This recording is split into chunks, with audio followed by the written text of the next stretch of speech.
Hello guys, मेडिक्विक online में एक बार फिर से आप सभी का स्वागत है। तो आज हम अपनी मेटाबॉलिज्म की लेक्चर सीरीज़ को आगे बढ़ाते हुए बात करते हैं प्रोटीन की या फिर अमाइनो एसिड के मेटाबॉलिज्म की। ठीक है, और उन अमाइनो एसिड में भी वो अमाइनो एसिड जो कि एरोमेटिक होते हैं, तो उनकी आज हम बात करेंगे। तो आज की हमारी हेडिंग है metabolism of aromatic amino acid. तो सबसे पहले बात करते हैं कि एरोमेटिक अमाइनो एसिड होते क्या हैं। तो वो अमाइनो एसिड जिनकी स्ट्रक्चर में कोई ना कोई एरोमेटिक कंपाउंड का इन्वॉल्वमेंट होता है, वो amino acid aromatic amino acid होते हैं।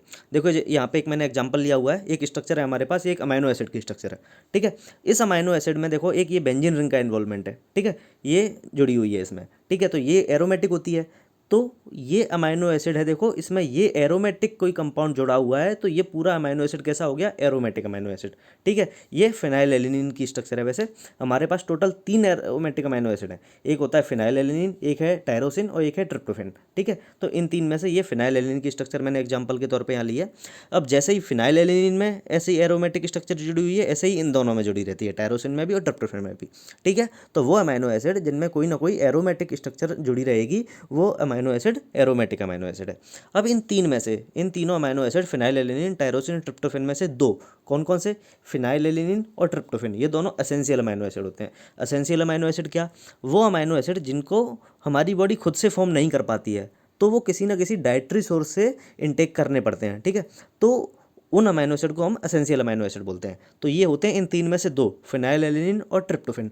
टायरोसिन एसेंशियल अमाइनो एसिड नहीं होता है, मतलब कि उसका फॉर्मेशन बॉडी खुद कर पा रही है, उसकी हमको डाइट से लेने की ज़रूरत नहीं है।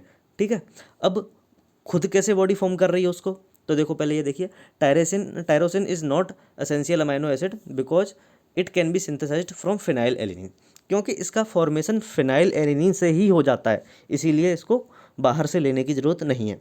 तो सबसे पहले अभी हम ज़रा इन दोनों की स्ट्रक्चर देखते हैं। ये है हमारे पास फिनाइल एलिनिन की स्ट्रक्चर और ये है टायरोसिन की स्ट्रक्चर।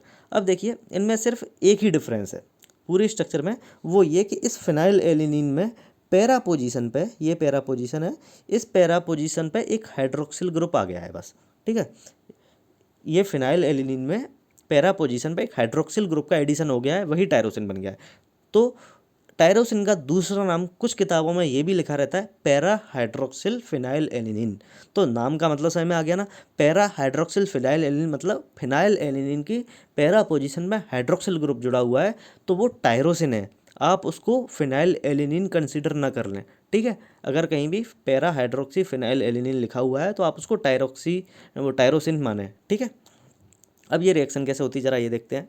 अब देखिए ये हाइड्रोक्सिलेशन रिएक्शन है, क्योंकि हाइड्रोक्सिल ग्रुप जुड़ रहा है। ठीक है, हाइड्रोक्सिल ग्रुप जुड़ा तो हाइड्रोक्सिलेशन रिएक्शन हुई।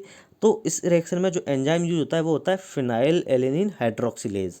ठीक है, हाइड्रोक्सिलेशन रिएक्शन है तो हाइड्रोक्सिलेज एंजाइम यूज हुआ, ये याद रखने का एक तरीका है। अब इसी रिएक्शन में क्या होता है कि इस रिएक्शन को फॉर्म होने के लिए टेट्रा हाइड्रोबायोप्टेरिन को ऑक्सीडाइज किया जाता है डाई हाइड्रोबायोप्टेरिन में। ठीक है, इस रिएक्शन के साथ साथ ही टेट्रा हाइड्रोबायोप्टेरिन ऑक्सीडाइज हो जाता है डाई हाइड्रोबायोप्टेरिन में।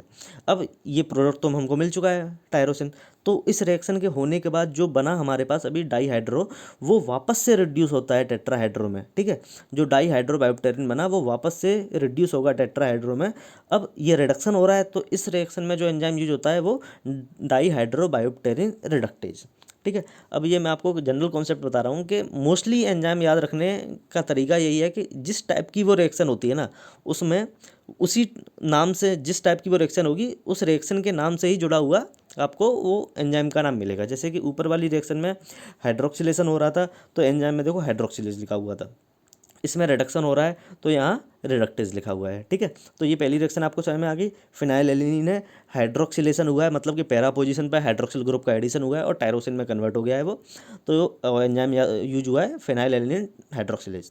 ठीक है, अब ये जो टायरोसिन होता है वो कुछ बायोलॉजिकली इंपॉर्टेंट कंपाउंड के फॉर्मेशन में काम आता है। ठीक है, वो कौन कौन से हैं, तो वो है एपिनेफ्रिन या नॉर एपिनेफ्रिन, इन्हीं को एड्रेनालिन या नॉर एड्रेनालिन भी बोलते हैं। ठीक है, triple F hormone, dopamine, thyroid hormone, T3 और T4 हार्मोन होते हैं जो, और पिगमेंट मेलेनिन, ये बहुत इंपॉर्टेंट है, कई बार ऑप्शन में भी ये दिया गया है। पिगमेंट मेलेनिन, इनके फॉर्मेशन में टायरोसिन का यूज होता है, ये इन्वॉल्व रहता है इन बायोलॉजिकली इंपॉर्टेंट कंपाउंड की सिंथेसिस में। ठीक है, तो ये तो हमने जनरल पार्ट कवर किया अभी। अब इसके बाद हम इसके रिएक्शन पार्ट पर पहुँचते हैं जो कि मेटाबॉलिज्म, एक्चुअल मेटाबॉलिज्म है।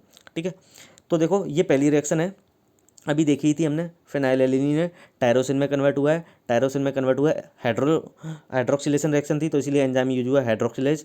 H4 बायोप्टेरिन, अब देखो इसे कई किताब में THB भी दे रखा होता है, THB मतलब टेट्रा हाइड्रो बायोप्टेरिन, कुछ बुक में डायरेक्ट ये लिखेगा आपको H4 बायोप्टेरिन, तो आप उससे कन्फ्यूज मत होना, ये एक ही बात है, ठीक है। अब देखो H4 H2 में ऑक्सीडाइज हुआ, अब इस रिएक्शन के बाद H2 वापस से जाएगा इसमें, तो रिडक्शन हो रहा है, ठीक है, तो एंजाइम यूज होगा डाईहाइड्रो बायोप्टेरिन रिडक्टेज। अब देखो इसमें यहाँ आपको ये रेड कुछ ये दिखाए हुए हैं, कुछ रिएक्शन के ब्लॉकेज, ठीक है, कुछ जो हैं जो एंजाइम ब्लॉक हो रहे हैं तो उस रिएक्शन पे क्या फ़र्क पड़ेगा, ये है इनबॉर्न एरर ऑफ मेटाबॉलिज्म, ठीक है। इन सभी को हम अगली लेक्चर सीरीज हमारी आएगी, अभी आज के लेक्चर में तो हम केवल मेटाबॉलिज्म के रिएक्शन देख रहे हैं, इसके बाद जो अगला लेक्चर आएगा उसमें हम इन सभी को डिटेल में, और ये जो इनबॉर्न एरर हैं ये बहुत इंपॉर्टेंस रखते हैं यूजी में, पीजी में भी और नीट एग्जाम में भी, इनका तो मतलब फिनाइल कीटोन्यूरिया नीट यूजी में तो सबसे फेवरेट क्वेश्चन है उनका, ठीक है। तो ये इन सभी को अभी हम डिटेल में देखेंगे। अब टायरोसिन का फॉर्मेशन हमने देख लिया है, अब टायरोसिन के बाद क्या हुआ है, अगली रिएक्शन, पहली रिएक्शन थी हाइड्रोक्सिलेशन रिएक्शन, ठीक है। अब अगली रिएक्शन होती है ट्रांसएमिनेशन, अब टायरोसिन ट्रांसएमिनेशन के बाद कन्वर्ट होता है पैरा हाइड्रोक्सी फिनाइल पायरुवेट में, ठीक है, पैरा हाइड्रोक्सी फिनाइल पायरुवेट। अब ये ट्रांसएमिनेशन रिएक्शन तो इसमें एंजाइम यूज होगा टायरोसिन ट्रांसएमिनेज, देखो यहाँ भी वही है, जिस टाइप की रिएक्शन है उसी से जुड़ा हुआ आपको, उसी के नाम से मिलता हुआ आपको एंजाइम मिल जाएगा। अब इसी रिएक्शन में जो अल्फा कीटोग्लूटारेट होता है वो ग्लूटामेट में भी कन्वर्ट हो जाता है, ठीक है। अब पैरा हाइड्रोक्सी फिनाइल पायरुवेट का फॉर्मेशन हो गया, अब अगली रिएक्शन में फिर से हाइड्रोक्सिलेशन होगा, जैसा कि इस ऊपर वाली रिएक्शन में हुआ था हाइड्रोक्सिलेशन OH ग्रुप का एडिशन, इस रिएक्शन में भी हाइड्रोक्सिलेशन होता है, OH ग्रुप का एडिशन होता है, ठीक है। अब इस रिएक्शन में O2 का भी कंजप्शन होता है जो कि CO2 के फॉर्म में बाहर निकलती है। अब para hydroxy phenyl pyruvate hydroxylation होगा इसका, तो एंजाइम आएगा फिर से हाइड्रोक्सिलेज, तो वही रिएक्टेंट का नाम पहले तो para hydroxy phenyl pyruvate hydroxylase हो गया, ठीक है। अब ये कन्वर्ट हो गया किसमें, होमोजेंटिसेट में, यहाँ तक क्लियर है। पहली रिएक्शन हाइड्रोक्सिलेशन है, दूसरी रिएक्शन ट्रांसएमिनेशन है, तीसरी फिर से हाइड्रोक्सिलेशन है, ठीक है।